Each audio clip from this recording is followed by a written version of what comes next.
حضرت عائشہ صدیقہ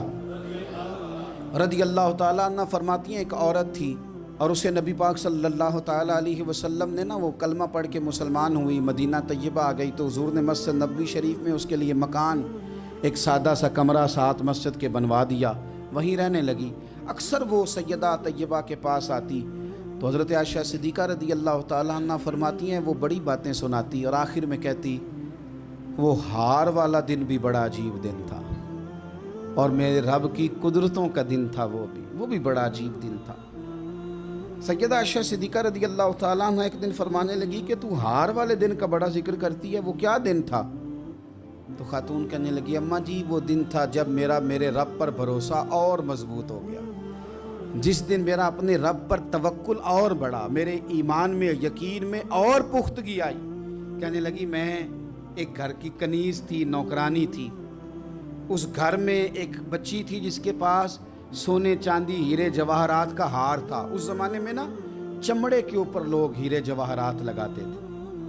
کئی دفعہ سرخ رنگ کے چمڑے پہ لگائے جاتے تھے، وہ بچی پہنتی تھی تو کہتی ہیں وہ بچی کے اس نے اتار کے رکھا یا اس سے گرا وہ ہار تو چیل اسے اٹھا کے لے گئی گوشت سمجھ کے اور میرے سامنے اٹھا کے لے گئی۔ گھر والوں نے مجھ سے پوچھا، یہ بخاری میں موجود ہے، گھر والوں نے پوچھا مجھ سے کہ وہ ہار کہاں ہے تو میں نے کہا چیل اٹھا کے لے گئی۔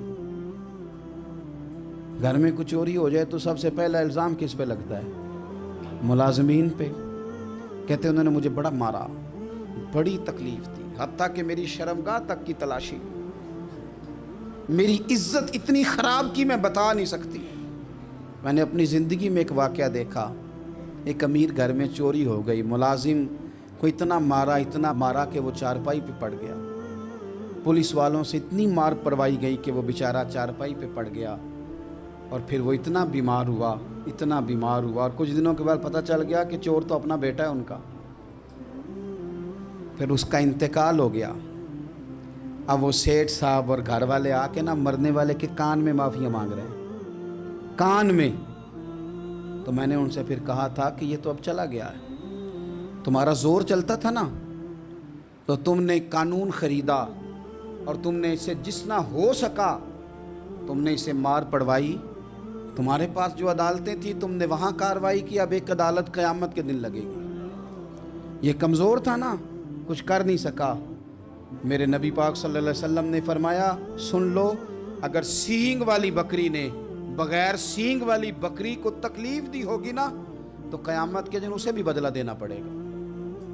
کہ تیرے پاس سینگ تھے اور تو نے اسے مارا تھا۔ وہ خاتون عرض کرتی ہے سیدہ عائشہ کی خدمت میں کہ مجھے بڑا مارا، مجھے تکلیف دی، میں کہہ رہی تھی کہ میرے سامنے چیل لے گئی ہے پر وہ نہیں مان رہے تھے، اماں جی انہوں نے مجھے بڑا مارا۔ حضرت عائشہ صدیقہ کہتی ہیں پھر کیا ہوا؟ کہنے لگی اماں جی جب کوئی میرا مددگار نہ رہا، مجھے تکلیف دے رہے تھے، رسوا کر رہے تھے، تو میں نے اپنے رب سے مدد چاہی،